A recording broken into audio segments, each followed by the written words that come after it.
And I will now move on to technical session number 5. So technical session number. Okay, thank you very much. Thank you, sir. Thank you very much. Thank you. So now we move on to technical session number 5. So technical session number 5 is role of BFSI for development of food processing sector. So this session will be moderated by Mr. Prasad P.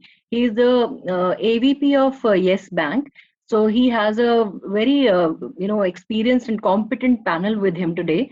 So I would now request Mr. Prasad to take over the floor and introduce himself and the speakers of the session.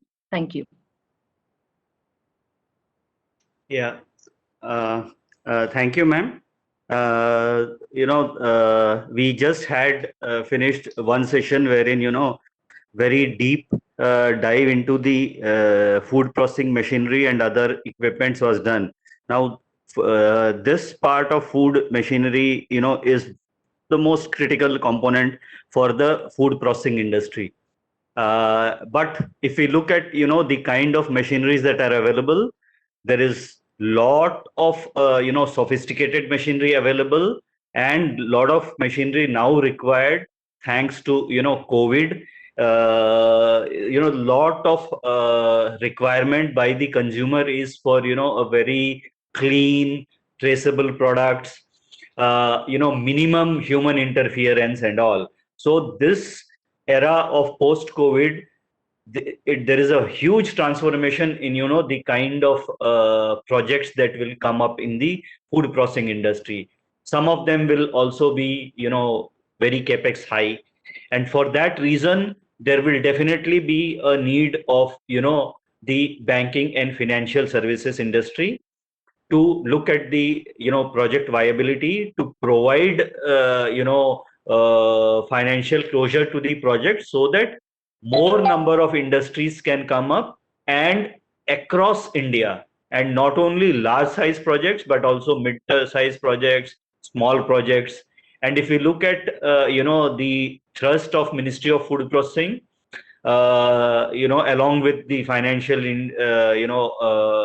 players, they are not only looking at cluster based approaches, for example, say food parks or agro processing clusters, but they are also equally kind of cognizant of the fact that a large part of a population, because of various issues during COVID, has also gone back to the villages. So there is a new Atmanirbhar scheme that has come up, in which there is a formalization of micro enterprises to promote a lot of micro enterprises, decentralized processing units in the villages, so that a lot of people where production also exists can take advantage of the food processing units incentive schemes.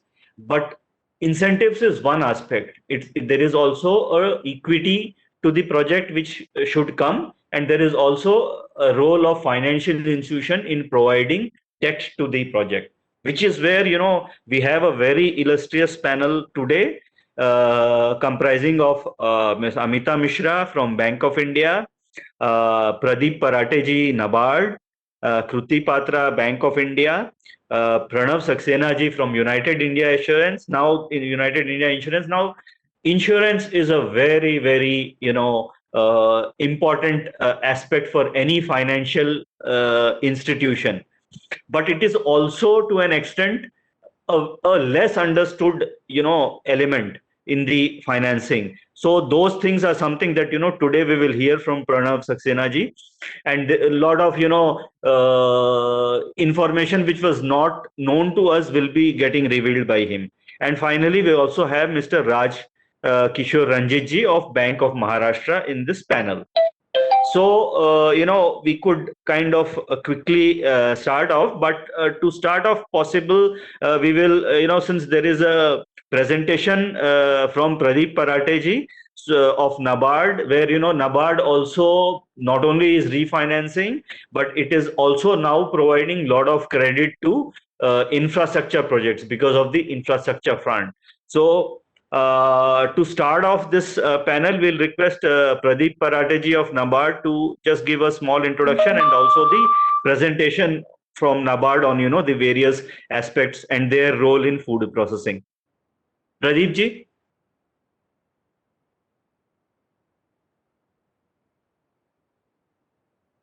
I don't see him here.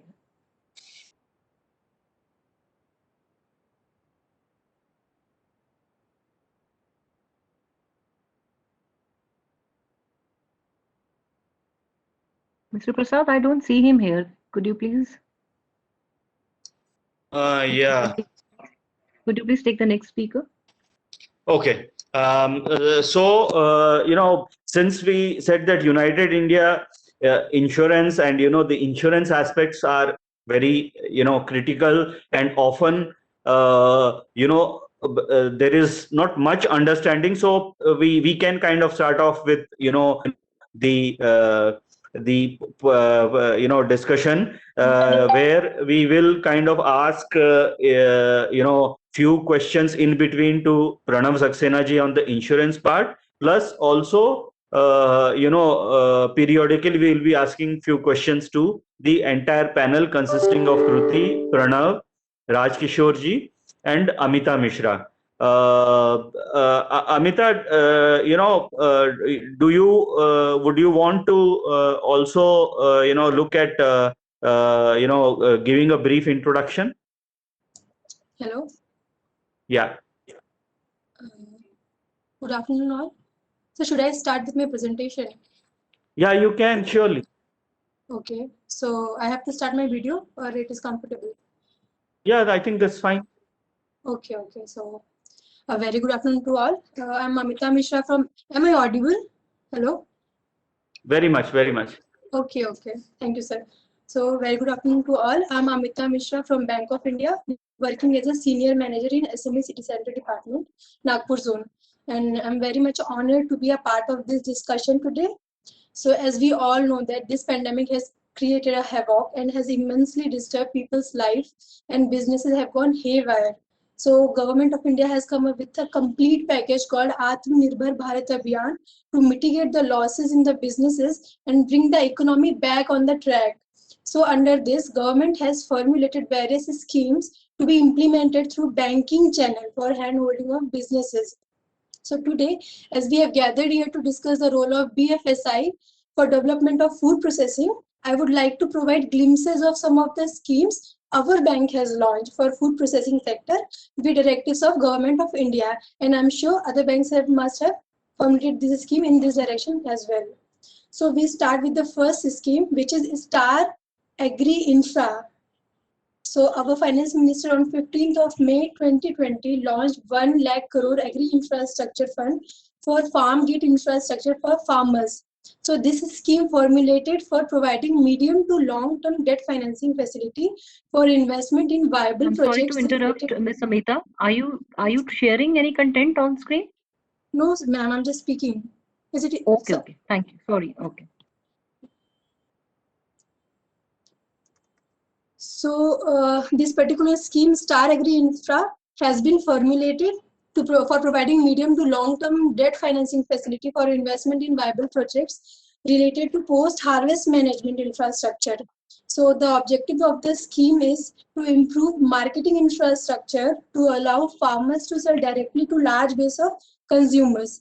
Also, with investment in logistic infrastructure, farmer will be able to sell in the market with reduced post-harvest losses. Also, with modern packaging and cold storage systems, farmers will be able to further decide when to sell in the market, and which will in turn will improve their income. So this was all about, at least it was a gist about Star Agri Infra. Now moving to the next scheme, which is SMFPE. Abbreviated for Star Micro Food Processing Enterprises Scheme, under the centrally sponsored scheme PM formalization of Micro Food Processing Enterprises Scheme.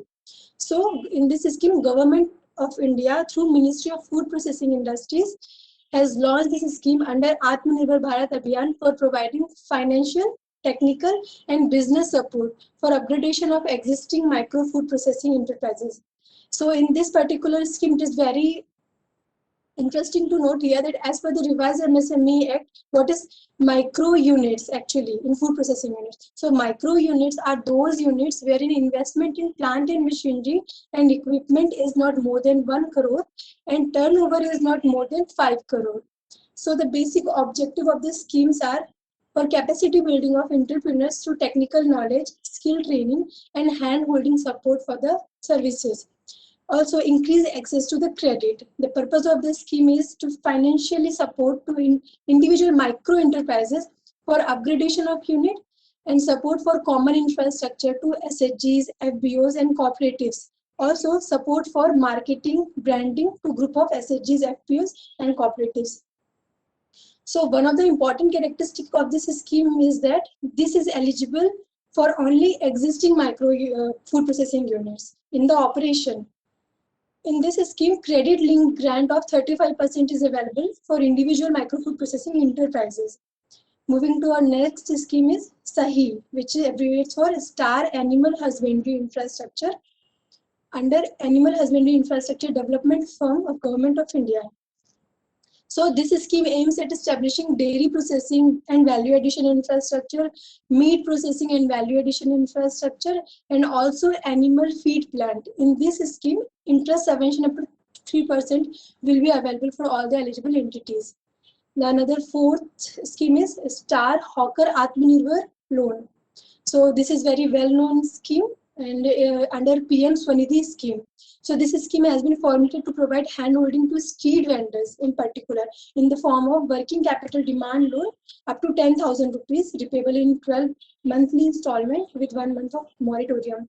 The attractive feature of this scheme is that there is no requirement of any margin, no third-party guarantees required, and no collateral securities required.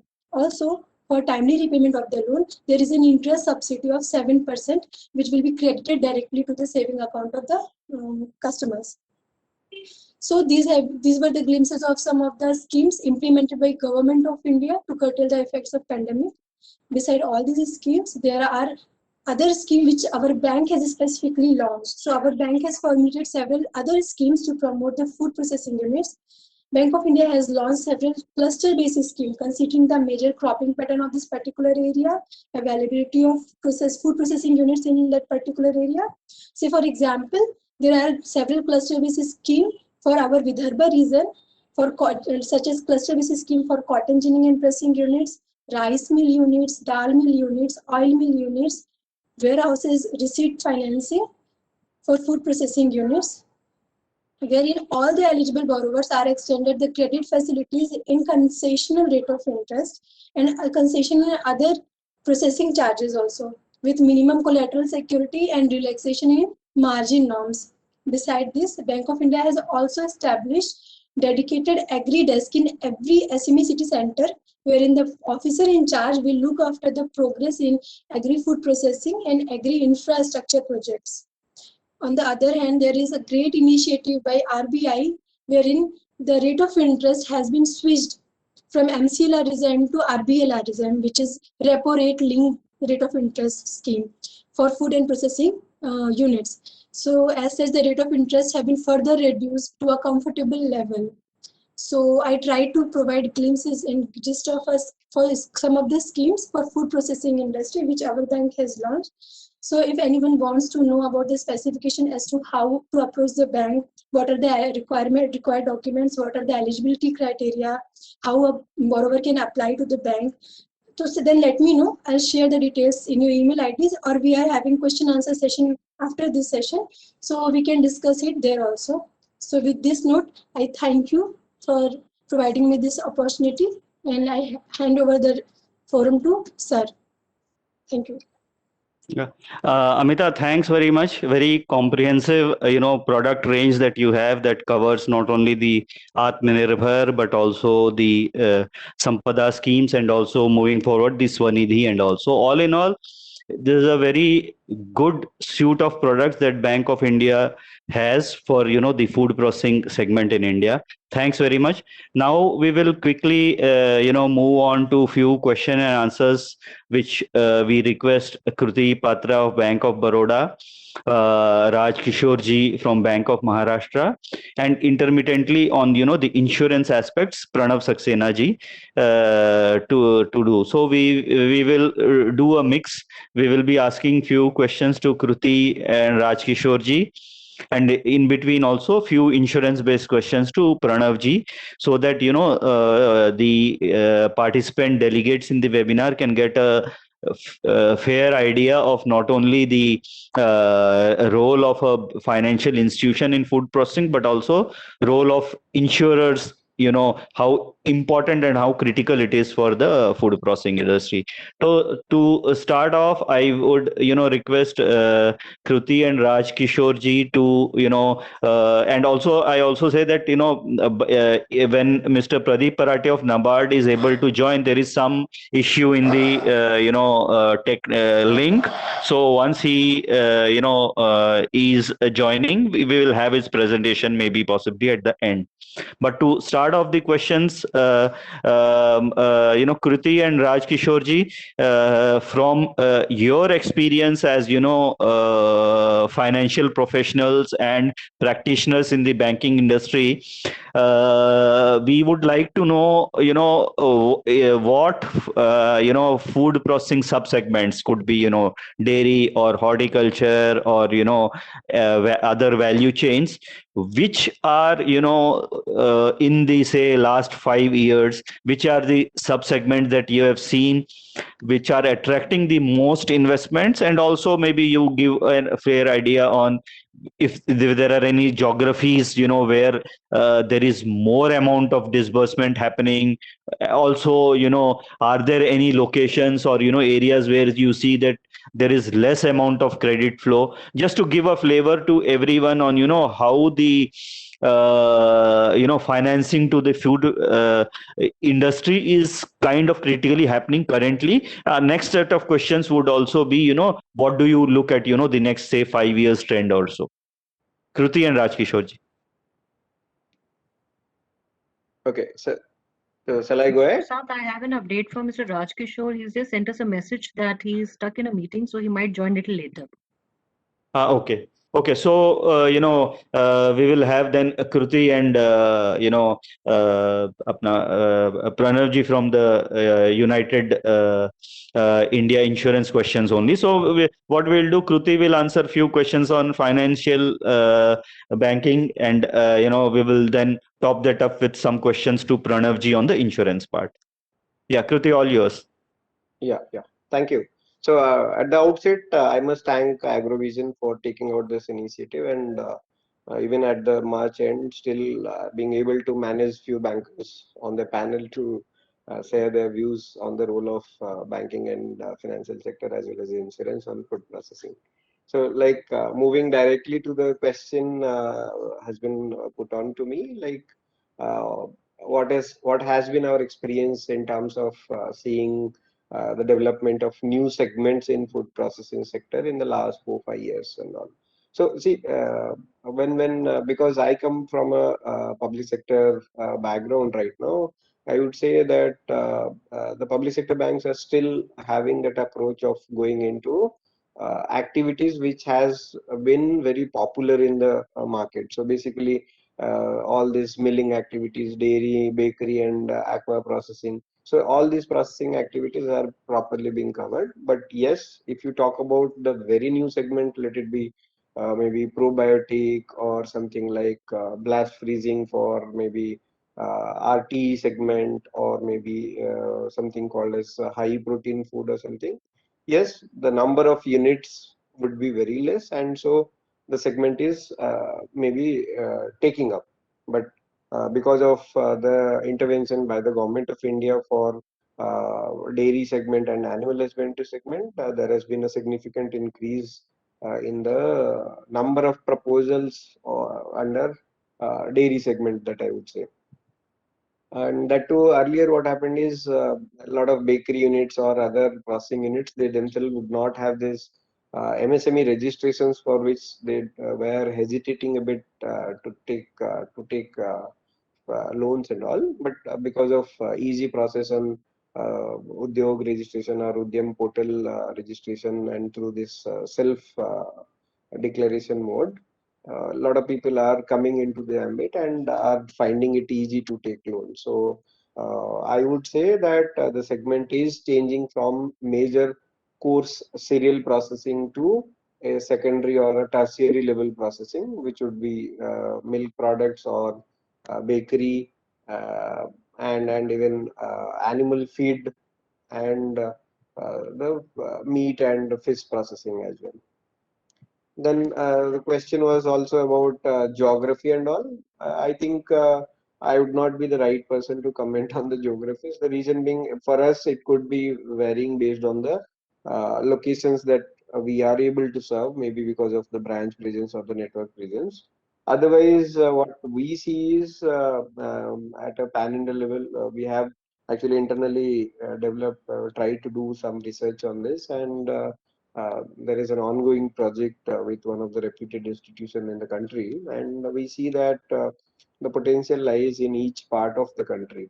But because of our presence and having our network strong in few states, we see good number of proposals, good number of applications coming in the mainly for the western part of the country as well as the central part. So Gujarat, Maharashtra, Rajasthan, Madhya Pradesh, Uttar Pradesh, these are the leading states, I would say, in terms of getting new applications for food processing.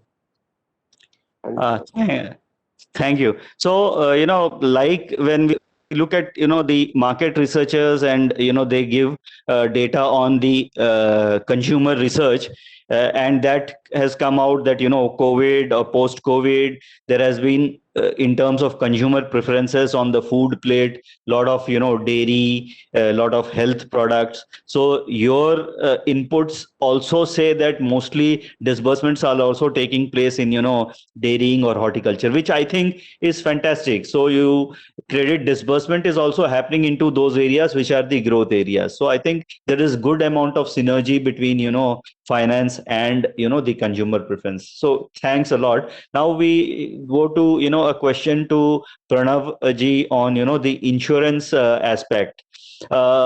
Sir, in your view, for a insurer, what is, a food processing segment, and also the sub segments, like if it is all about farming, breeding, and food making process, where would exactly, for say a layman who would be in the as a delegate, where would, the insurance aspect come in? Why should at all, somebody take insurance, say, in a food processing aspect?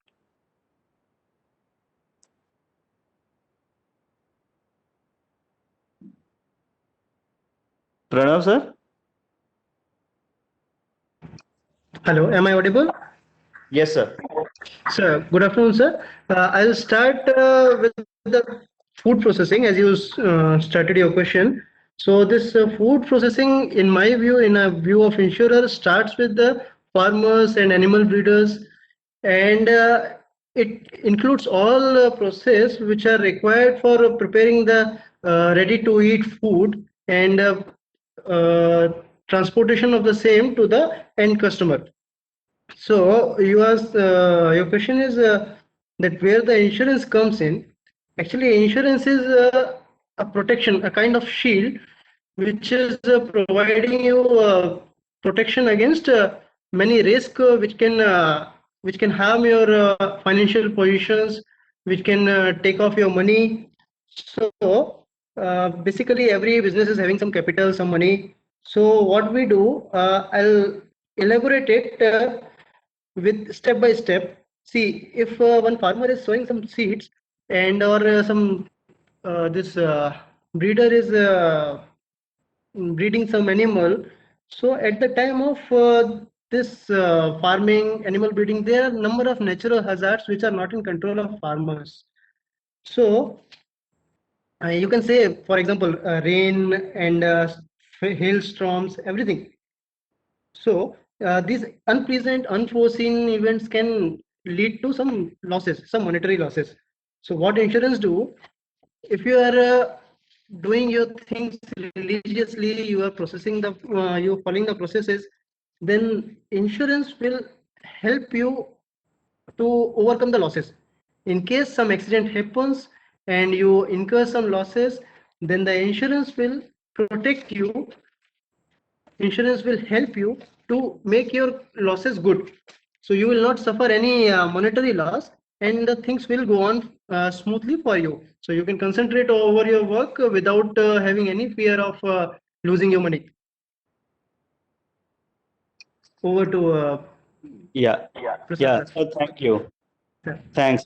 Okay. So, like Kruti is here and also Amita is there. So, Amita also shared a lot of, products that, can be given to, say, FME or, the other, food parks or standalone food processing units. So, the point is when one is setting up, say, a large size infrastructure project with lot of linkages to the farmers, then your insurance cover would help mitigate some of the risks that would happen. So that's the basic gist, right, sir? Correct, sir. Okay, yeah. So now we go to Kruti for we Kruti discussed in what were the food processing aspects till now, but let's take a, future crystal ball gazing. Kruti, till say 2025 or so, and more so after the post COVID, and say for benefits of the participants who are there in the webinar, where as a person, do you think from your experience, is this segment moving, and where, say, if I am wanting to put in a project, where should we as a entrepreneur should look at? Do you see some clear cut segments where over the next 5-7 years there will be some investment, so that it will benefit the participating delegates? If suppose one is trying to put up a unit, maybe if you say that this is what attracts a financial institution a lot over the next 5 years, people can kind of consider those. Okay, so actually, by the time you were asking, it brought a smile on me, because see, when we talk about the future, it is most likely it's not the banks based on which the future projects will be prepared. Mostly, it will be the demand that is getting generated at the industry level. Accordingly, the banks will get attuned to those set of projects. So, like if I have to tell you, maybe a lot of people would be aware of it, that during the pandemic, the Amul, India's largest food processor, could launch about 35 new products, and interestingly, most of them are in the segment of immunity boosters. So when they were selling milk and flavored milk, now they have entered into, let's say, haldi milk, ginger milk, honey milk. So a lot of new variants. So what I see is the future will be for this immunity booster food. Thanks to COVID, people have learned how to go back to the basic, and maybe do it in a, like old wine in a new bottle, and maybe there will be a great demand for the organic and the traditional food. Yes, consumption, there is a demand for the consumption, but it is not easily available. That's why probably the traditional food also will come back to the shelf. But because of the health concern of the people, I see there is a big potential for the high protein diets, maybe snacks and food item. So and I see a lot of millet based recipes to come back to the normal market, because I see a lot of companies like who are into the ready to eat and ready to consumption segment are launching a lot of millet based product. The biggest thing that I see for the future of food processing is that the plant-based milk, meat, and egg. So basically, it is a plant-based protein which is coming up with a good number of people backing it in terms of sustainable production, as well as what you call green production, as well as environmentally responsible eating.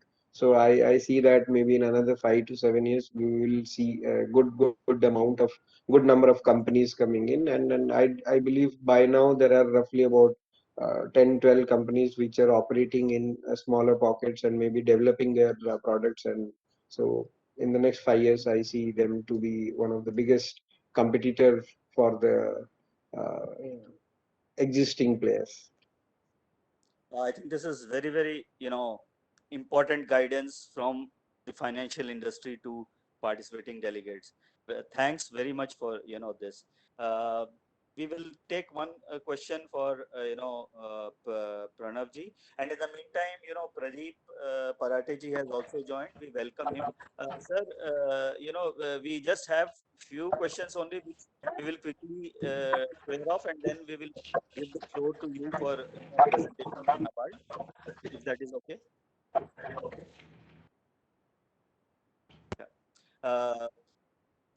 Pranav ji, it is very interesting to know that insurance products are available to the farmers and also, to the startups. So just for, the benefit of the delegates who are there in this webinar, could you kindly give us, an overview of which are one of very, very popular insurance products or, schemes that, one could, take advantage of? Because I mean, Kruti has given an overview of now what are the upcoming trends. So if people are setting up projects, so what would, be the most popular insurance products?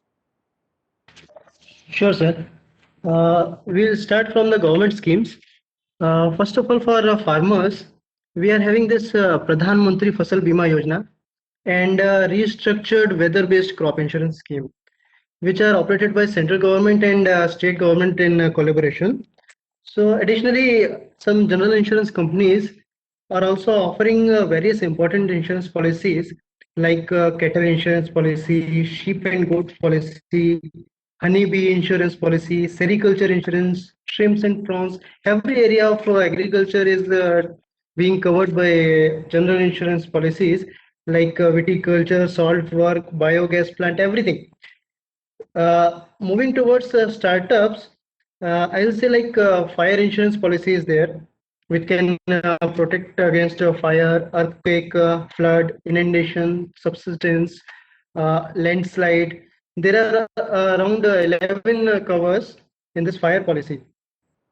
So malicious damage and right strike, everything is covered in this policy. Similarly, there are machine breakdown policies for factories.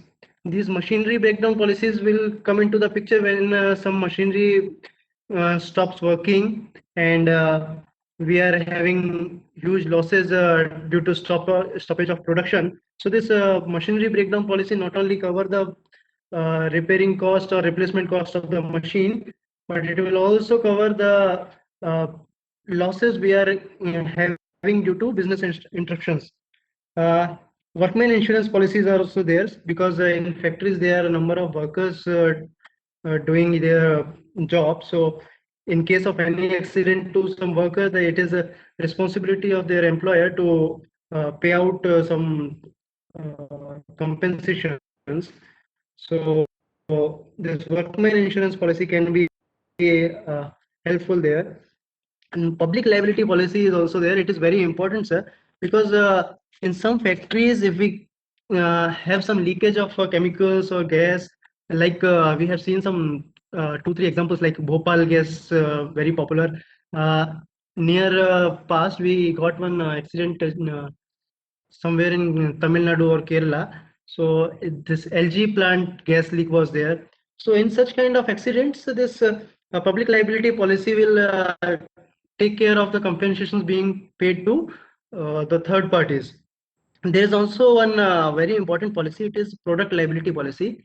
See, we are every day getting some innovative products, innovative food products, And food products are very potential if they are not prepared properly, or if they are stored in a different kind of temperature which is not made for them. So they can even harm the general public. And this product liability will be able to safeguard your losses at the point of getting this harm to people who are consuming your products. So this product liability policy is there. However, I suggest to all people who are starting up the small scale or medium scale business that they should not go for individual policies. Like for this, they can take machinery breakdown policy, they can take fire insurance policy, they can take workman policy. All are individual policies. They separately they can take. But instead, if they go for some package policies like compact policy, it is offered by our company also, and MSME policy is also there. So these policies are what these policies are doing. This is are giving covers of all policies. Like compact policy can give the cover of fire insurance policy, all 11 covers of fire insurance policy, plus it can cover the burglary insurance policy in case of any theft of stock or anything. It can work for you. And workman compensation policy is also included. So mechanical and electrical policy is also there. If any breakdown of machine or any electrical breakdown, the compact policy itself is able to take care of your losses. So uh, what we are doing in case of if we are going for different separate policies, so we will have to pay a more premium, and we will have to think of some more formalities, some like renewals, everything. If we take one package policy, it will take care of all risks, and we will be safer, and it will be convenient also, especially for small scale and medium scale businesses. If you are going for some large scale industries, so I'll suggest they should contact one insurer, some reliable insurer, so they can get their policy tailor made according to their needs. See, the needs of large scale industries is very different from the small scale or medium scale industries. Large scale industries will be having more focus on the engineering insurance. They may be providing some health insurance to their workers also. They will be demanding all these covers in one policy. So we can issue a tailor-made policy after proper inspection and looking to their needs. So I'll suggest if some large-scale industry is going for insurance, it should take a tailor-made insurance policy. One more benefit I would like to share of insurance, that taking insurance is not just paying premiums and getting claims in the case of loss. It is also getting some expert advices. See, most of the time, insurers, when they issue some policy, they conduct one inspection, one technical inspection by professionals. So what they do at the time of inspection, they see what are the risks associated with your products, what with your buildings and stock, everything. So they assess the risks and advise you how to mitigate the risk. So in that case, there may be a fair chance that you may never get any loss. So insurance can provide you some expert advices also. So in this way, I think insurance is a remedy of all type of losses. So from farmers to large scale industries, we are having number of products for every stage, for every need. So general insurance is able to cater every uh, loss. So you will be working risk free, sir. Yeah, thank you, sir. Sir, Kruti, what do we you? now go to one question to you, which is on, the support that the Apex, bank, which is the Reserve Bank of India, is giving in the last, 1 year, ever since, the COVID has started, to support as priority sector lending guidance on, you know, the startups or the FPCs. And also, there are a lot of Atmanirbhar schemes which give interest subvention, which again promote a lot of, startups. For example, AIF scheme is there, which kind of has given you the guidelines to promote the startups.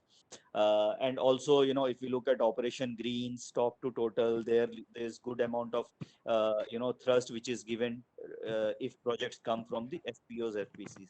So looking at all these aspects, how do we see that, you know, these could benefit the food processing industry? Would startups and, you know, FPO, FPCs look at, you know, the policy changes in PSL, and also a lot of money that can come to them as incentives or subvention through whether Sampada scheme or whether, you know, the other schemes of PMMSY or AHIDF, to actually put up projects, so that, you know, the financial institution could also top that up with the debt requirement, and then overall the industry grows. So any you know, views on that? Are you looking at, you know, some green shoots that people are coming over, given that, you know, there is good amount of PSL support and incentive support?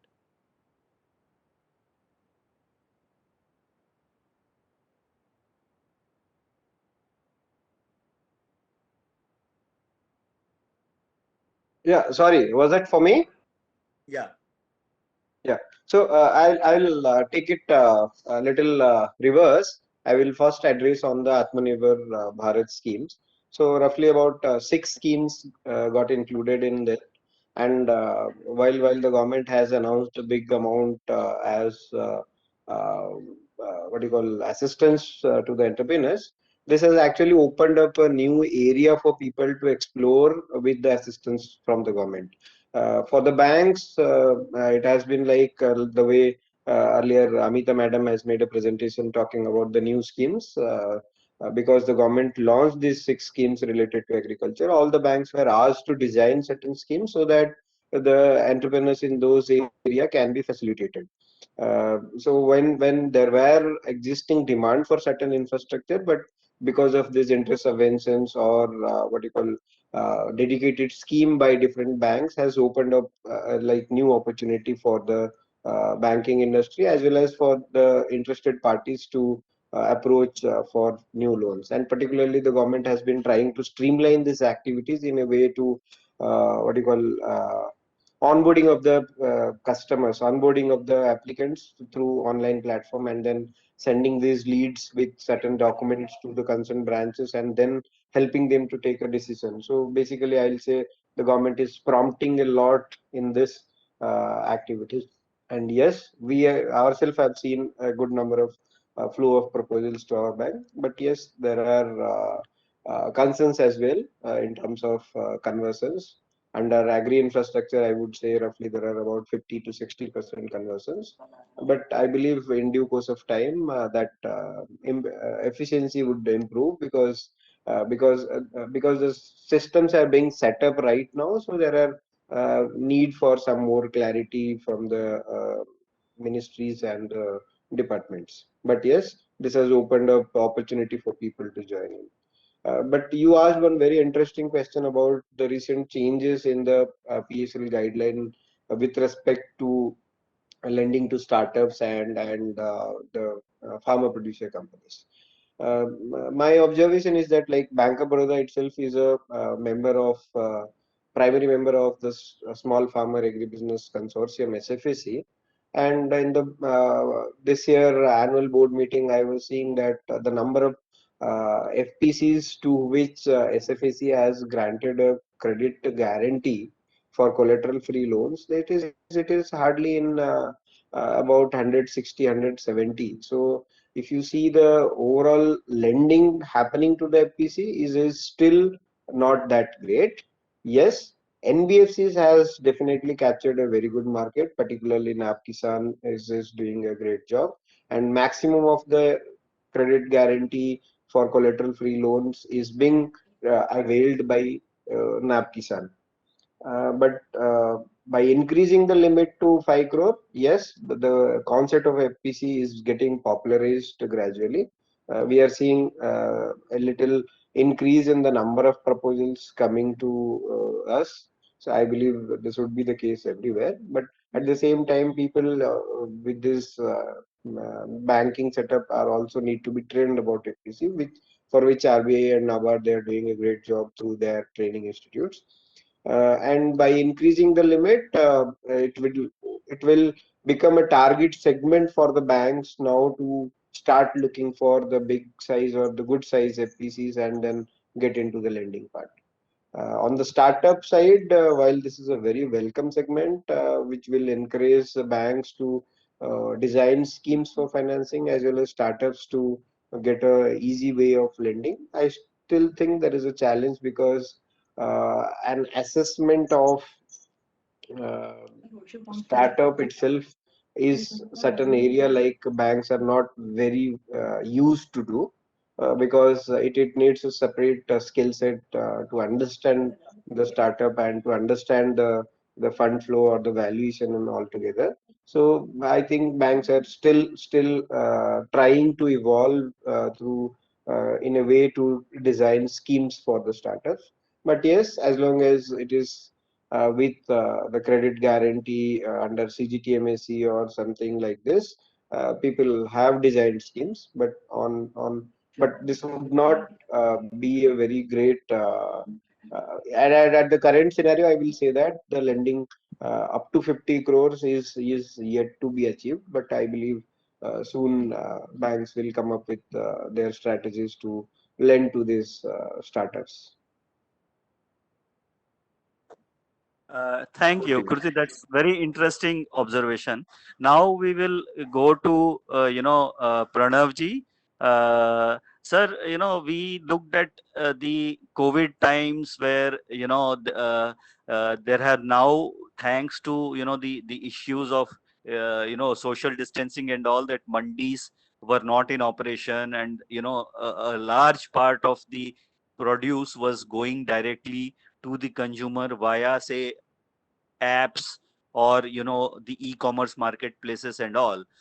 And also in the last few months, or say over last 2 quarters, we are seeing the financial institutions back lot of commodities, warehouse receipts and all. But one technical questions on that was, what are the challenges that you face in the warehouse receipt financing? Mr. Prasad, sorry to interrupt. Mr. Pradeep Parate has also joined. Yeah, ma'am. Just one more question, and then Sure, we will sure. go to Pradeep No, ji I for just the. thought maybe just to let you know. Thank you. Yeah, thank you. Yeah. Sir, I'll start with this e-commerce. Actually, yes, you are saying it is an emerging field. It has developed much in this COVID era. So we are also having policies for e-commerce platforms also. See, hacking risk, virus-based extortion risk, email spoofing. There are a number of risks which are being faced by this e-commerce platforms. So we are having e-commerce insurance policies also, which will protect these e-commerce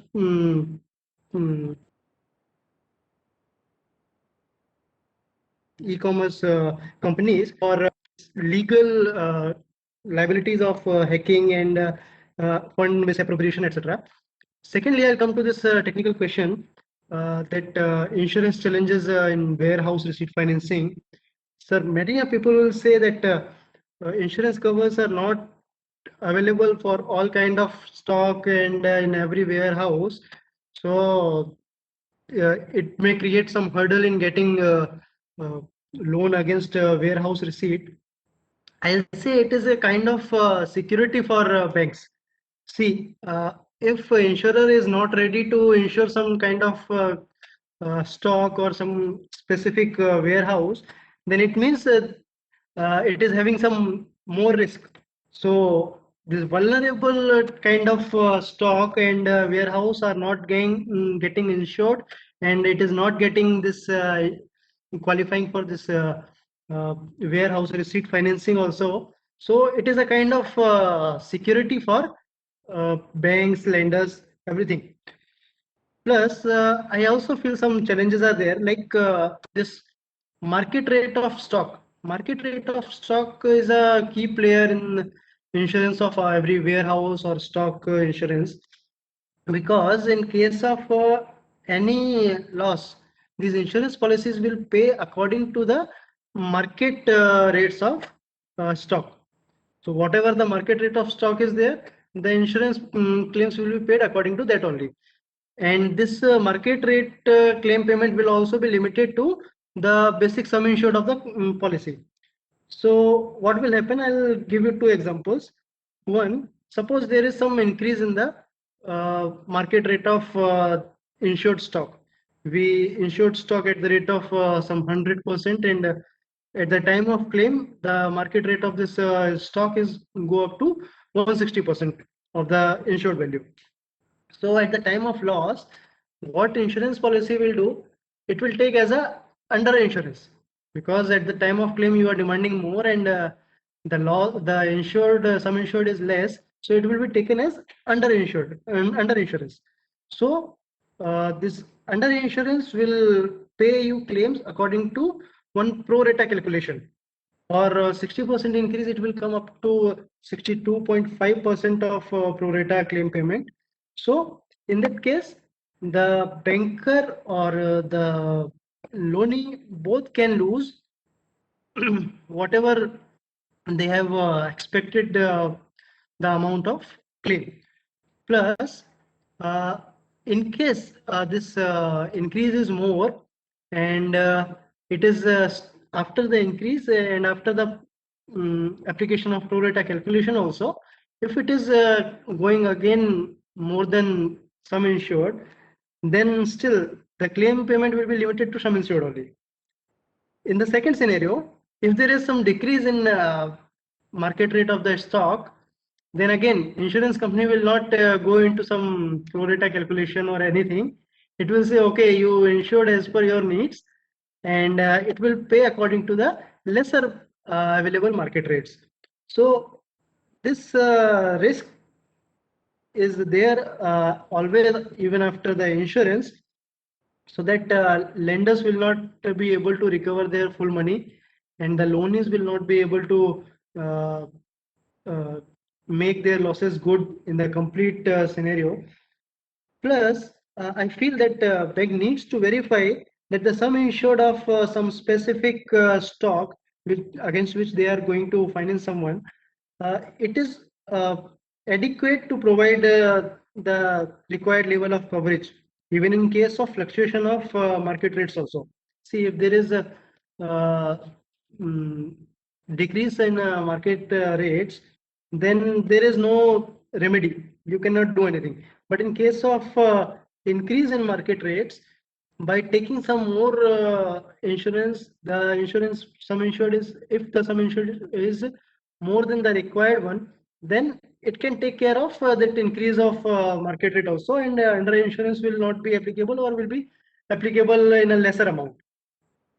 Plus, second big challenge, I think, like bank can seize the stock at the time of default. If a loanee is not able to pay the amount, bank can seize the stock. But in case the bank fails to sell it out, or if bank could not recover the complete outstanding amount of the loan, the insurance will not trigger at all, because there is no damage to the insured stock. Insurance will trigger only at the case of some damage to the stock. So there is a second risk. Third risk can be there, like sometimes I'm seeing the cases like freight forwarders. They are also offering collateral management. They are offering this stock as collateral. So as the extension of their logistic operations, they are offering collateral management service also, generally through one open cargo insurance policy. In such case, bank are required to meticulously check the terms and conditions of insurance policy.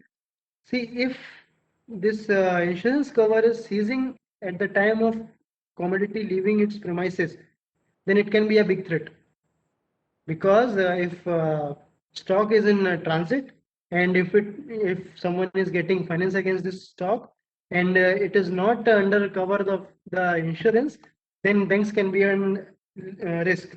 So in case of damage, borrowers can also be some disadvantage, because the loan which are scheduled for payment in 12 months or some specific duration.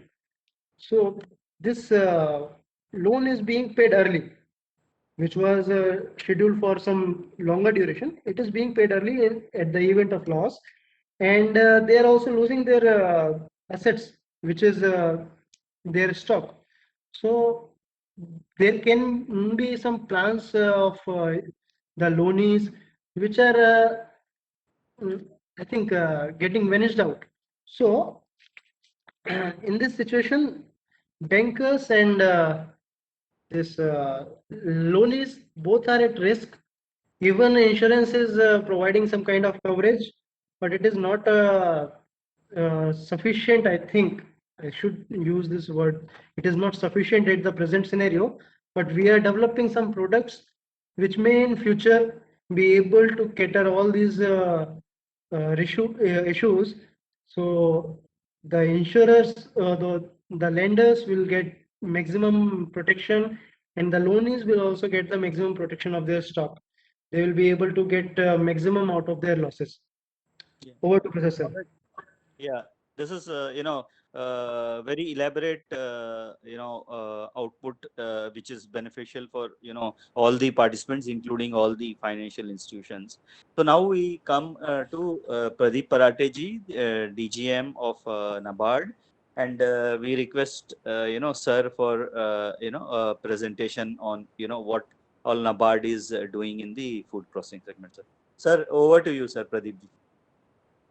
Thank you for inviting me and allowing me to participate in the event. Very grateful to the AgroVision Foundation. Firstly, whether I can hear you all, whatever I am speaking.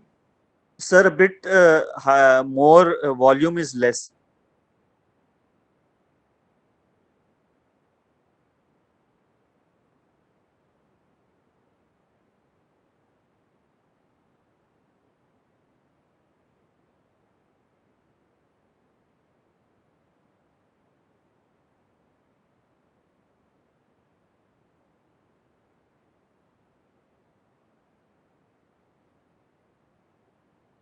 Can hear me?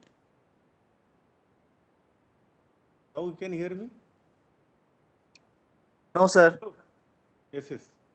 Now you can hear me? It's my presentation, whether you can start my presentation. It's a bit better, sir, but we would need more volume of sound.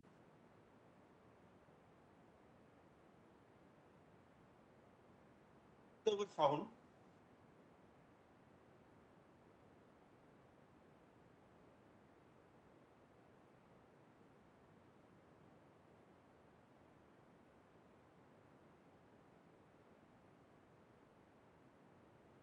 Can you hear us? Can you hear us? No, sir. Can you hear us? No, sir.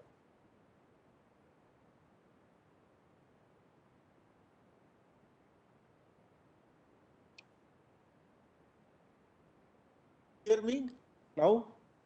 Because I increase full sound now. No, sir, it's not. New Year brings a fresh air.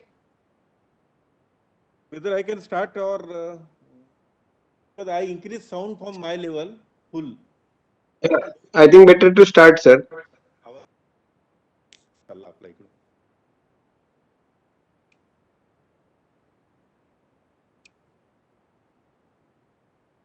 Now I can speak. I can Yes, speak. sir. You can hear me. You can hear me. Yes, sir. Okay, you can start my presentation.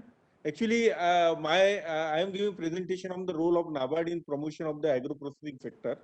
Actually, this particularly NABARD is working for agriculture and rural development. So we have promotional developmental role as well as the finance role, as well as we are in the direct credit under the food processing sector. So whether you can start my presentation, because I already emailed to you. If you want, you can start my presentation also. Now you can hear me? Hello? Hello? Yes, sir, it's Hello? bit better. Okay, okay. You can, whether you can start my presentation because I could not see the presentation on the screen. Whether you can start my presentation? Hello?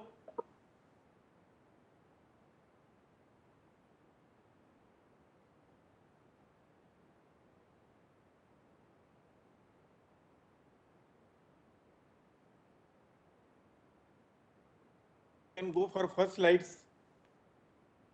So NABARD actually in the promotion of agro-processing sector, NABARD is, I just want to give the brief introduction of the food processing sector, but I think most of the speaker I covered about the introduction of the food processing sector. So as you are aware that food processing sector is a sunrise sector, and we are actually major, we have to promote this food processing sector because it is a sunrise sector and there is a lot of opportunities are there, particularly the employment opportunity, export opportunity, and there is a need lot of production taking place in India. Particularly, we have crossed already the 300 million tons in horticulture. In agriculture also, we have reached near about 290 million tons. So there is a lot of scope for the food processing sector. And as you know, there are in food processing sector, there are the through two important sectors are there. One is the organized sector and unorganized sector. So NABARD defined the food processing sector as the organized sector as well as non-organized sector. Organized sector are employing less people as compared to the non-organized sector. Organized sector employing near about 18 lakh people, but unorganized sector is involving near about 48 lakh people. So this is a major food processing sector in India, and as you are aware that there are larger producer in number of commodities in India, because cereal, banana, mango, chili, ginger, and milk and meat, we are the largest producer, and we are the second largest producer in the fruits and vegetable, and third largest in the marine product, as well as fifth in the poultry production. Our wastage is near about 93,000 crores per annum. Near about 15 to 20% of the total production are wasted as a post-harvest losses. So there are, as you are aware, in the food processing sector, there are primary processing, secondary processing, and tertiary processing. So we have to concentrate more on the primary processing if you want to concentrate on the agriculture infrastructure fund, which our Prime Minister announced, and there they envisage the investment of the 1 lakh crore. In that agri infrastructure fund, there is a need for the cleaning unit, drying unit, salting, packing unit, or there is a need for the warehouses, cold storages, ripening chambers. So these are the major need in primary processing, which is not available at the field level, because agro processing is fully dependent on the harvesting. After harvesting, infrastructure to be built up in the farm level. The infrastructure is required there. So for that, the agriculture infrastructure fund has been created, and as you know that we can tell that because there are a lot of demand for the food products like functional and organic food, convenience food. But in India, there is a lot of demand for the dairy, meat, and fresh fruits and fruit juices and beverages. This sector, India has to concentrate if the food processing sector has to be developed. And if you see, our gross value added in the food processing sector is only 1.7%. India is adding, as compared to the other countries who are adding more than 5% or 6%. Our manufacturing also gross value added is only 9.7%. Other countries have 35 to 26%. So we may have to concentrate on the food processing sector as a total sector. This is my introductory speech regarding this, and already the other bankers has covered a lot of scope has been given by the government of India under priority sector lending also. Food processing sector has been given the major role in the our priority sector guidelines, and as if you see that there are under 100% FDI is available under food processing sector, and there are already there is a target for the government of India to increase in the share of the food processing sector. So there is a lot of scope available for the food processing sector. But if you see the credit going to the sector is very low. It is only 6.7% of the total year-to-year growth. and only 92 NABARD is given the separate fund by the government of India as a food processing fund with a corpus of 2,000 crore and allotted by the government in the year 2014-15. Here actually we are financing for the setting up of the designated food park, that is the mega food park or agro food clusters, as well as establishing food processing units in the designated food park. This particular corpus which government of India has given to the NABARD for the as a food processing fund with a 2,000 crore corpus, it is given in the 2014-15, and this is only for the financing of the organized sector like mega food park, agro food clusters, then establishment of the food processing unit inside this mega food park. So this particular fund which NABARD is administering this fund, and NABARD is providing direct lending to the borrower, and this is very concession rate it is available, because this fund is created through this shortfall in the priority sector advantage. Whatever shortfall in priority sector advantage, this particular fund has been created. So this fund has a greater role to play, particularly for the financing the units inside the mega food park, financing the units inside the agro food cluster, as well as the financing new mega food park, financing new agro processing cluster. So this fund is already operational with NABARD. It is utilized near about the 500 crore we have utilized. 1,500 crore is still available for the investor to invest in this, take the loan from the NABARD. Because in private players also we are providing at the rate of 5.6%. It is very lower interest rate. For the government and government entities, it is available near about 3%. So rate of interest for providing this fund is very low. Okay. Then again, government of India has announced some formalization of the micro food processing cluster, where they are supporting the modernize and enhance the competitiveness of the micro enterprises. There they are supporting the FPOs, SHGs, cooperatives for package of services. It is also for the creation of the common infrastructure along with the value chain. So this silent features of this micro food processing enterprises, formalization of the PMFME, we called it that. This is centrally sponsored scheme with an outlay of 10,000 crore, and it for the 5 years from 2021 to 24-25, and this will cover the 2,000 enterprises, and the expenditure will be shared between the center and state government at 60-40 ratio, and it is envisaged that 25,000 crore investment is expected under the program. And this particular fund is only for the cluster approach and focus on the perishable. So what type of the benefits of this PMFM is that 35% of the eligible project cost, or we selling 10 lakhs, is available for the micro units, and beneficiary contribution should be minimum of the 10%. It also support for the farmers producer organization, SHGs and cooperative for providing the seed capital at the rate of rupees 40,000 per SHG. So this particular scheme which is announced by the Prime Minister and is implemented to the nodal department of the state like Commission of Agriculture. This is a very good schemes where we can cover the SHGs and FPOs, because those are the unorganized sector. They are doing only processing, they are doing the processing activity, but they are very traditional way they are doing. It is the modernization is required, particularly the for micro food processing units which are located at village level, taluka level, which are not organized. They are unorganized sectors where large amount of employments are dependent on that. So such sectors can be recouped with employments are dependent on that. With this particular scheme.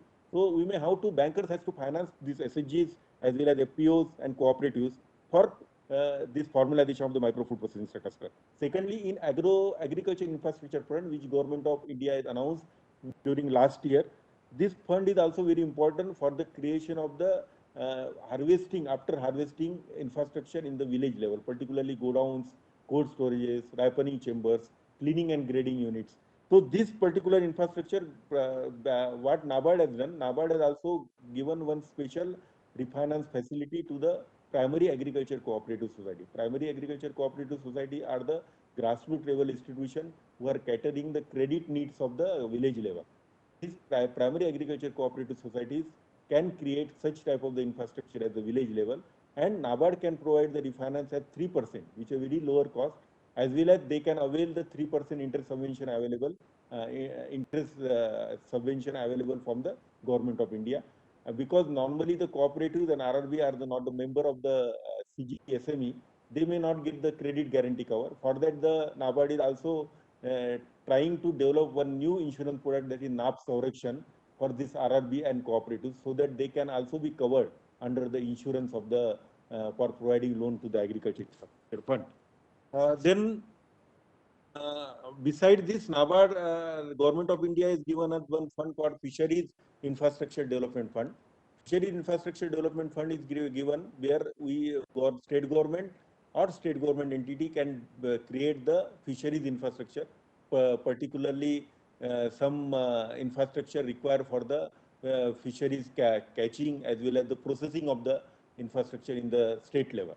So this fund is also operational, where there are about 7-8 states are already signed MOU with the Government of India, including Maharashtra, also signed the memorandum of understanding with the Government of India, where they are going to develop some fishing harbor in the Konkan region of the Maharashtra. So fishing harbor also can be developed, where the fisherman can use that fishing harbor so that they can dry the fish, or they can help him to catch the fish, and also processing of the fish.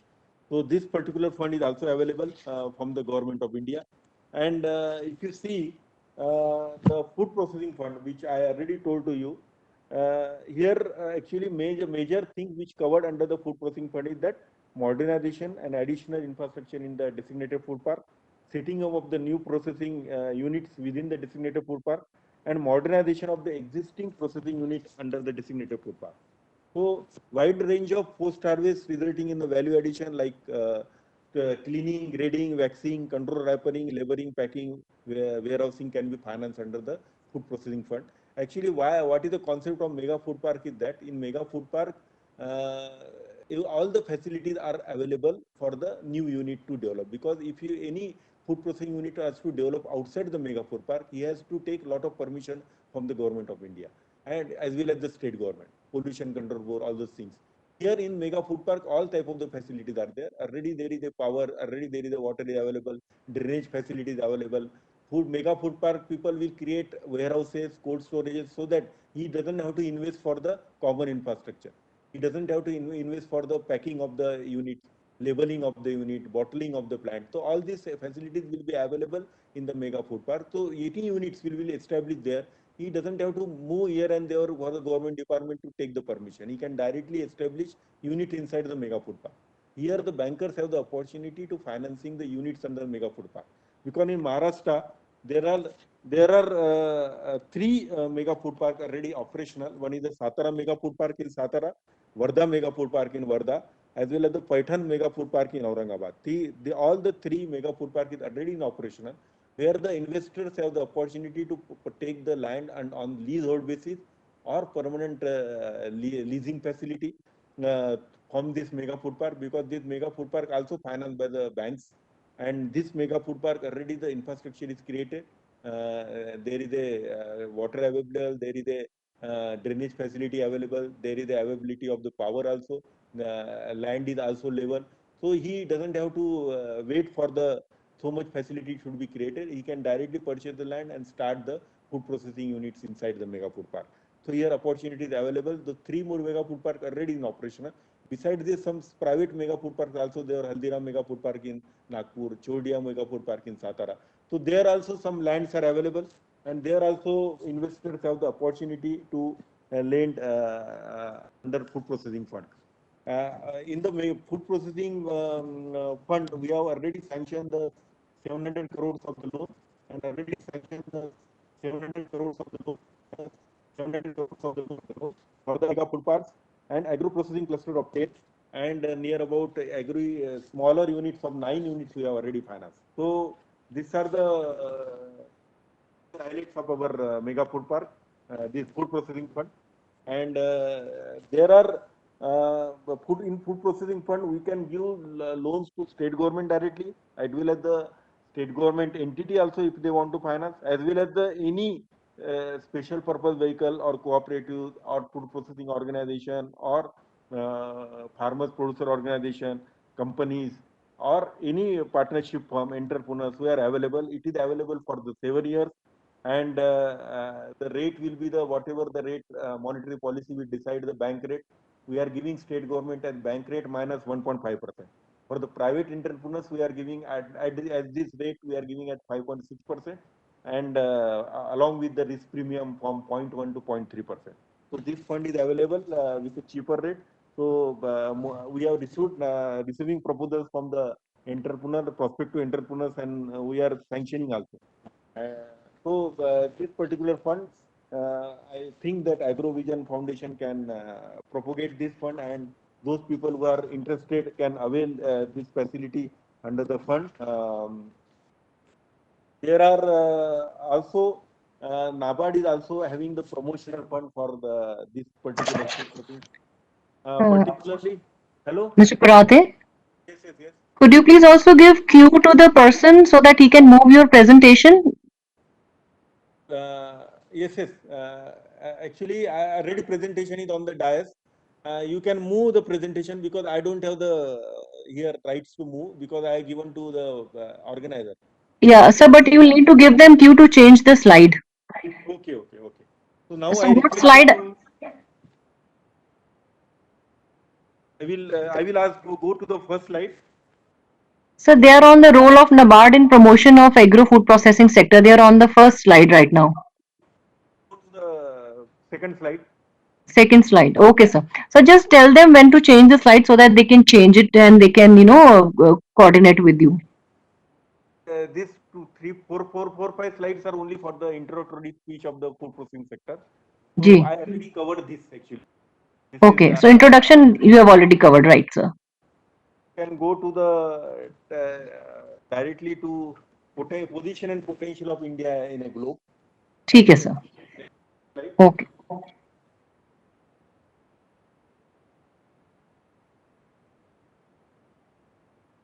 See, this actually in processing sector, this what I want to say, what is the scope for the food processing sector? Because we are in the first in milk pulses and juice, second in fruits and vegetables, which I covered now. This is the scope available for the food processing sector. Next slide, please. The next slide, if you see what are the demands under the food processing sector. So if you see the India, there is a demand for the dairy, meat, fresh fruits, fruit juices, beverages, which I told you. And what are the important products for the other countries where they are most of the demand. If you see convenience food, snacks and prepared meal, it is in Eastern Europe where a large amount of demand. So taking into the demand in the various countries, we can plan our export in the food processing sector. That's why this slide is given. So if carbohydrate staples food, African countries are having a larger demand. Next slide, please. So here I want to give it that what is actually our food processing sector is contribute. It is very minimum contribute 1.7% and 9.7%. Afterwards, data is not available. But if you compare with other countries, it is very low or minimum. Next slide, please. You see in this, what are the post-harvest losses? If you see, in maximum losses taken place in the sector of the fisheries marine, because fisheries sector having the larger losses. If you see the fruits and vegetable also second largest losses, then if you see the fruits, then losses having larger losses. So we have to see the commodity-wise losses where the larger losses are there, where we may have to create the post-harvest infrastructure. Commodity-specific post-harvest infrastructure is required here. Next. Then I covered here what is the contribution to the economy about the food processing sector and how much people are engaged in the food processing sector, because we divide the food processing sector into organized and unorganized sector, including government of India also created a scheme taking into account the organized sector and unorganized sector. So organized sectors are employing less people as compared to the unorganized sector, and employment opportunity is more in the organized sector. So we may have to also concentrate the unorganized sector where bankers are not willing to finance because of the lot of problems in security aspects and their repayment clarity, including they don't have the enough margin to provide for the processing sector, but there large amount of the people are employed. Next. Next is the contribution of the economy in the sector. Then this particular I already covered. Next slide, please. Next slide, I want to tell you that what is the credit flow to the food processing sector, because out of the non-food credit flow of 92,000 there, it is very low as compared to the other sector, agriculture, allied, and all this sector. Next.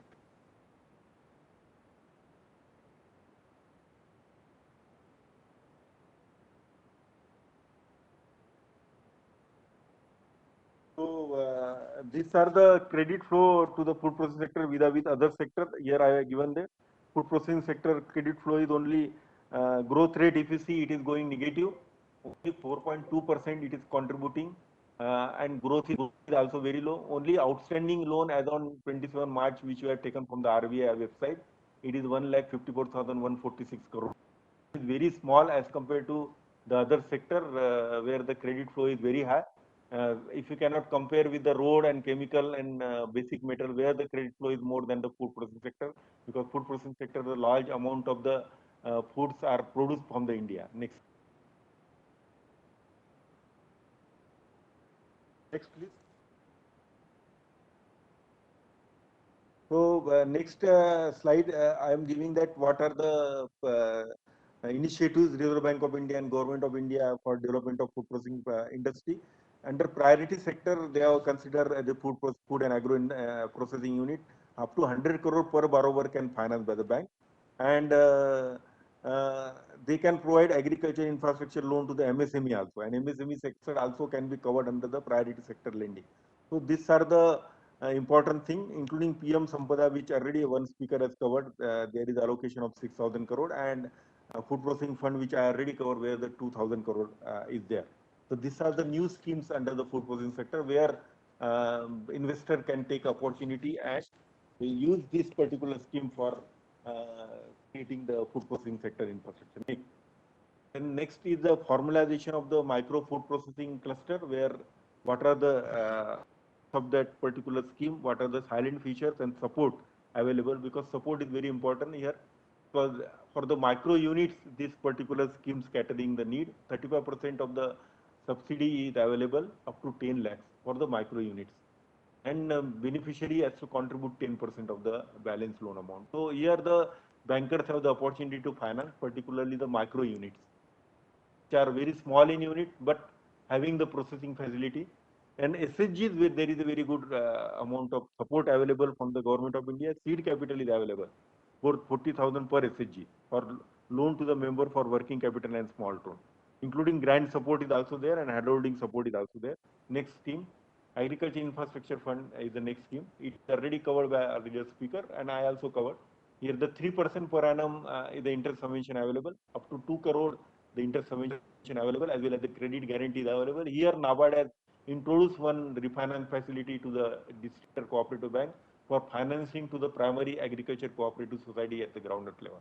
So we are asking primary agriculture cooperative society to develop such agriculture infrastructure in the villages, and we can provide the concessional credit to them, as well as they can avail the interest subvention from the Government of India. Then they will get the fund at the 1%, because we are lending refinance at 3%, where 1% margin is the cooperative, and at the PAX level it is available at the 4%, where 3% interest subvention is available from the Government of India. So they will get the fund at the 1% at a cheaper rate. So this particular schemes is very much functional in the Telangana state, where the 2,000 crore Telangana state government has given the state government guarantee for this agriculture infrastructure fund, where 2,000 crore amount has been disbursed to all the PACs, and all the PACs have developed the warehouses, and those warehouses constructed by the government, government has given some contractor who is purchased that warehouses, where my earlier speaker told that because of the warehouse conditions, most of the banks are not financing. Here they are complying with the WADRA norms also, Warehousing Development Regulatory Authority norms in the Telangana and Andhra Pradesh. And this particular scheme is government has provided the credit guarantee to the banks for financing agri. So most of the state government are coming forward for financing this activity. Next. Then I want to tell us about the Operation Bean is there, because here normally the tomato, potato and onion, TOP, top we called it that, also finance, where subsidies available up to 50% of the cost of two components. There is the opportunity for the investor to invest. Next is the agriculture infrastructure, animal husbandry infrastructure development fund. This is not operational so far. Only I am giving the broader view of the animal husbandry infrastructure development fund. Next slide, please. This is only AHIDF, which is going to be launched shortly by Government of India, which will be administered to NABARD. Here also there is a credit guarantee fund of 750 crore is available. So far, this scheme is not launched by the Government of India. Next, I want to go through the food processing fund, which now NABARD is administering that fund. Next slide, please. The next slide, this is the food processing fund which NABARD is administering, where 2,000 crore fund is instituted. Here NABARD is directly lending to the borrower. Normally NABARD is providing refinance to the bank, but in this case, NABARD is directly lending to the borrower. So any food park recognized by the MOPP, where we can give the credit, the concession rate. Here in the mega food park, any units want to set up any individual unit, there also we can provide the loans. Next. There about 14 projects are sanctioned under that, and term loan of the 540 crore. And whatever the projects are, can we consider any designated food park has to be established, any modernization, additional infrastructure in designated food park, setting of the new processing unit, and modernization of the existing unit. Next slide, please. These are the scope and type of the food processing units which can be covered under this fund. Value addition or enhanced storage life we can consider under this code. There is no bar that this particular fund, this particular activity are not considered. All the activities of primary and secondary processing are covered under this fund. Next. So there all the entities are eligible, including SPV, cooperative, federation, farmer producer organization, corporate, companies, enterprise, all are eligible. And then if you see designated and notified food parks and mega food parks are eligible under this particular fund. Next. These are the brief about the what are the projects we have financed all over India. There are about 12 mega food parks we have financed under this fund. Slide please. We have also financed the agro food processing clusters. They are located all over India. There are 10 agro food processing clusters. Next slide please. These are the 10 agro food processing clusters we have financed. Next is the these are the individual. Next slide please. Next is the individual food processing units in designated food park which we have financed. Near about 9 units we have financed. 1 units are located in Alphan in Satara, which we have financed recently. We have disbursed also. Here disbursement figure is not there. We are disbursing about 1.23 crore to them. They are going to do for the dairy processing. Next. So here these 3 mega food parks are there already in under implementation. Any investor want to establish any units inside this mega food park, we can provide this food processing fund at concession rate directly to that borrower. Next.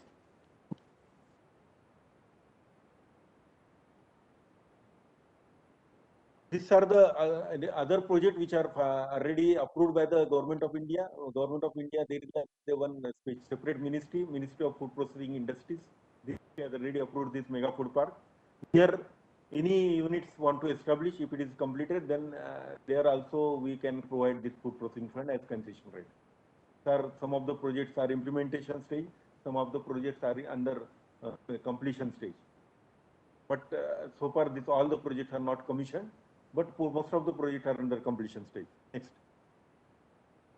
Next slide, please. These are the broad guidelines. We will provide the loan at 95% of the term loan, tenure of the 7 years, and what are the rate of interest. PLR is our prime lending rate, where our prime lending rate at this stage is 5.6%, along with the risk premium of 0.1 to 0.3%. So for the private entities like FPO, they have to contribute 25% of margin. But state government entity and has to provide only 5% of the margin. So other private players who want to take this opportunity, they have to contribute 25% of the margin. Next. So major thing in this is that we have to give the support to the public and private sector. Because one scheme was NABARD is handling from 2014-15 warehousing infrastructure fund, where 5,000 crore amount is there. Now this scheme is minimum tonnage capacity required for warehouse is 5,000 ton. Now this scheme is going to close during this financial year, where we have financed lot of cold storages, then control atmosphere storages, cold chains, pack houses, reefer vans. So those type of the structure was there, and this scheme is not operational from the next year onward. So here also a lot of borrowers, warehousing corporation have taken the advantage of this. Next. So next is an NABARD infrastructure development assistant. One NABARD is also next slide, please. This before that. NABARD is also having some direct financing product. Like one is the credit facility to federation, where we are providing the short-term credits to the cooperatives, federation, marketing cooperatives. We are also providing credit facility to the farmers producer organization also. So this credit facility, short-term credit facility is available for 12 months or 3 months as per their requirement.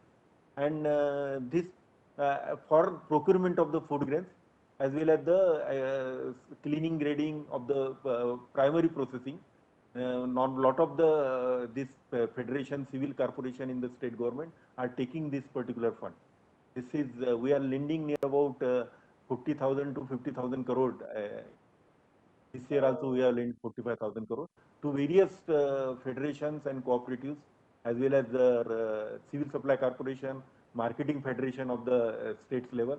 They are procuring the because they require the fund for the procurement of the agriculture produce from the farmers at minimum support price, and they are giving to the FCI or food corporation of the India, or for the consumption at the state level for the PDS activity. So this fund is available from NABARD. Next. This is from our own resources. NABARD has also launched one NABARD infrastructure development assistance. Here NABARD is providing the term loan or to the state government or state government corporation, including private players also. This NIDA is for the creation of infrastructure at the state level, and this long-term loan are available up to the 15 years, and we are providing the competitive interest rate to the borrower as per the rates available with the commercial bank, and this is also available for the creation of the food processing infrastructure. This is NABARD created from their own resources, so this is available. And also NABARD created producer organization development fund for providing the grant support to the farmers producer organization. Next. This is potato value chain. I think I may not have time, but I want to give one example where we have supported BIAF karke one institution is there in the Pune, where they have floated one producer company called Vasundhara Agri Horti Producer Company. They having centers in our Sindhudurga and Ratnagiri, where they are processing cashew and other food crops, and they develop their own brand, and they are telling they are marketing the cashew and other fruit crop through their brand, like Kokum product, then various cashew product, as well as the various Avla candy and all the other products. They have developed their own brand. These are our grand product through our grand support. Next. These are the way we are doing the marketing. They are collecting the produce from the farmer, and they are doing the processing at their center, and they are selling the produce at the brand name of the Vapcol. Vapcol is my brand name they develop under for the cashew processing and various food product processing. So this is one of the channel where NABARD has developed that this cooperatives like NGOs can play important role by development of the producer organization and through their brand development and marketing the product, and they can earn the profit out of that. So we are actually mostly NABARD is concentrating for strengthening the farmers base or SHGs or JLGs, because we are working for the ground level institution. So we want to develop those institutions, and they can compete with the already organized sector where the branded products are there. Next. are the some of the onion some of the value chain which we have developed through our NABARD support or grant support. But I don't know if the organizer have the time. We are having the 3 videos of this onion, potato, and tomato. If the organizer have the time, I can run that video also. That Prasad sir can give the whether they want that those videos can be there. Next slide, please. If organizer can tell, we can run 1 or 2 videos. Next thing is that there is the onion value chain. What are the important key learning from that? We observed that if you can provide them the linkage from the farmers to the end up to the marketing, this linkage, this particular value chain can work. So because of this linkage, there is an increase in productivity, increased by 33% because we have provided the latest technology to the farmer. And also they can sell, they have given the proper prices, what prices we will purchase at, and also provided the infrastructure like storage and all those things so that they can go there. Then second thing is that there is a marketing facilities are available where the assured prices are given to the farmer. Next.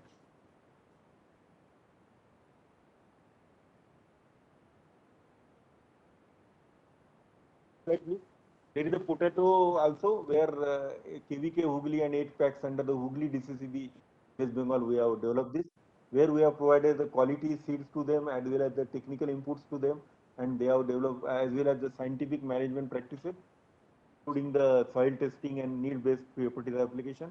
We find that their productivity is increased, and as well as we are providing them the marketing infrastructure for selling the product. Next. So this is tomato value chain. There also similar cases are there where we have provided in Karnal in Haryana.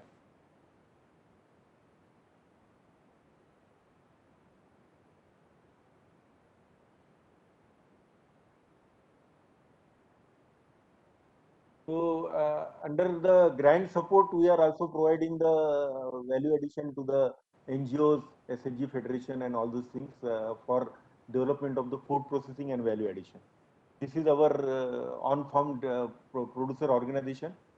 Actually, what we want that farmers producer organization along with that on-farm producer organization means those organization members which are doing the food processing activity, they can also form the cluster, and the small units of the food processing can provide the food to their OFPO, and OFPO will create the common infrastructure. They will take the part of the marketing of the produce, branding of the produce, labeling of the produce, then packing of the produce, and small unit will provide the at the village level. Next.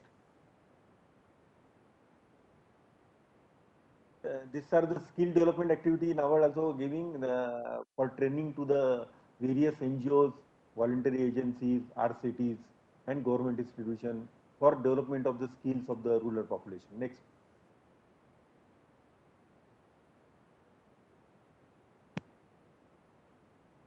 Right, please.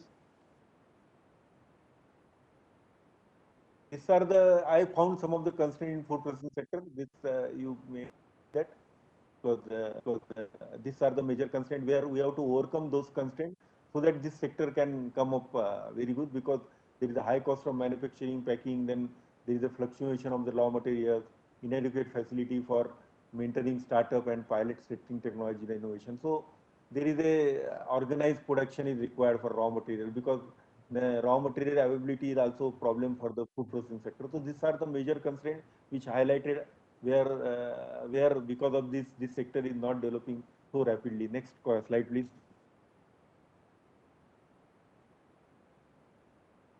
Are the I already highlighted those inadequate flow of the credit, the non-ability of the skilled person, because poor adoption of the quality standard. A lot of unorganized sector having the poor quality standard for food industry, and marketing intelligence is not available with the food industry. So those are the constraints because of this. This sector is not developing better way. Next. Thank you, sir. This is my presentation. Any questions are there? I can give the answer. Any question regarding NABARD scheme or anything? Thanks to the organizer for giving me time. Next. Sir, thank you very much. This is a very comprehensive, presentation, and not only will it help the participating delegates, but for the financial institutions, the scheduled commercial banks who are here, for everyone, it is very interesting to know on, all not only all the various financing scene, but we are very happy to see the kind of, financing, retail financing, even the food processing fund and all of these will definitely, help the banks also who are participating, because, we can always keep on discussing with NABARD to see if there is an opportunity to look at, some of the clients approaching you directly. It might be competition, but I think it is fair enough to allow the food processing sector to grow. I mean, let the client decide where he wants to go, whether to, the various banks or to NABARD, because it's such a very interesting fund that you have. So thank you very much, sir. And I think we open the floor for a couple of questions if Vibha ji and Deepak ji agree. Yes, we can open, but at the moment we do not have any question from the attendee. Okay. Any attendee, yeah. So if anyone is interested in asking question, then please post it on the chat or a question and Yeah. answer window so that we can ask our panelists.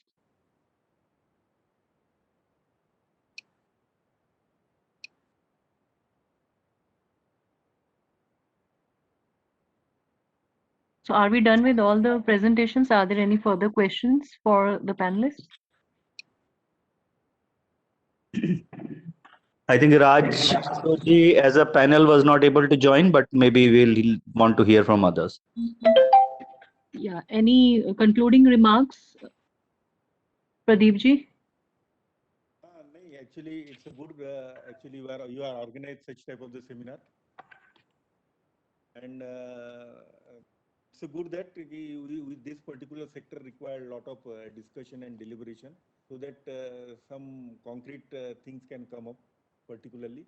And I think my suggestion is that we may also invite some of the state government officials also, like MB, Maharashtra State Agriculture Marketing Board, Agriculture Department, so that their role in the sector also can be highlighted. Government of India also on those sectors particularly, so that this particular sector where they require the banking support can be known to us, so that we can support in those directions. Thank you, sir.